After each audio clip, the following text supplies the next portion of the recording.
After the flood, Noah's descendants began to multiply and fill the earth just as God had commanded. Families grew into tribes. Tribes began to settle in different places. But instead of spreading out across the world, as God instructed, the people decided to stay together in one place. They spoke one language, they understood one another perfectly.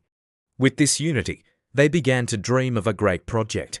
Come, they said to each other, let us build a city for ourselves, with a tower that reaches to the heavens.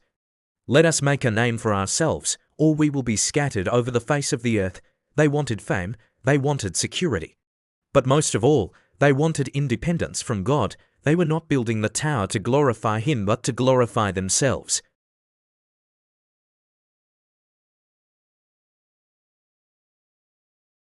Watching their tower climb higher and higher toward the sky, He saw their pride, their ambition, and their rebellion. They were united, not in obedience, but in defiance. God knew that if they continued like this, nothing would be impossible for them, because they would no longer rely on Him. He confused their language. Suddenly, workers couldn't understand each other. Instructions were misunderstood. Frustration broke out. People who had once worked side by side now spoke different languages. They could no longer build as one people. The great project came to a stop.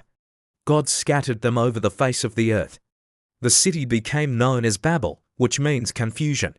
The people had tried to build upward in pride, but God brought their pride down.